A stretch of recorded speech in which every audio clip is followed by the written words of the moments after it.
Девятиклассник Эльдар Сулейманов с крымско-татарским флагом готовится к началу митинга. Говорит, пришел сюда, потому что для него это важно. 72 года назад мою бабушку с дедушкой депортировали в Узбекистан. Там они жили, у них не было еды, им жилось там очень плохо. И вот они добирались на свою родину на протяжении многих лет, им это давалось очень трудно. Митинг еще не начался, а людей уже полная площадь. Председатель Херсонского городского меджлиса крымско-татарского народа Ибрагим Сулейманов говорит, херсонцы всегда хорошо поддерживали крымских татар, но сегодня добавились еще и результаты Евровидения. После победы Джамала, наверное, это просто более, может быть, востребовано, более прочувствовано людьми.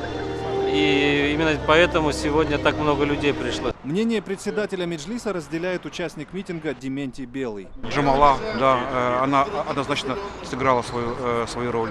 То есть мы видим сейчас, что меняется отношение и власти, и народа украинского к крымско-татарскому вопросу.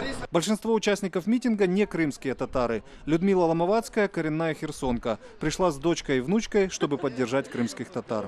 Я считаю, что это неслыханно.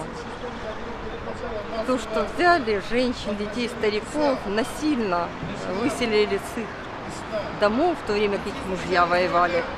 Ну, я не знаю, может быть, это даже не геноцид, это хужим словом называется. Вот пришли поддержать, что больше такого никогда в жизни не повторилось. Митинг начинается с украинского гимна.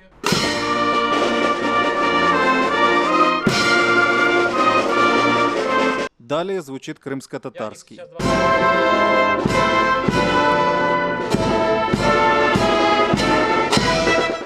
После мусульманской молитвы звучат речи, дети читают стихи на крымско-татарском языке, минутой молчания отдают дань памяти жертвам депортации.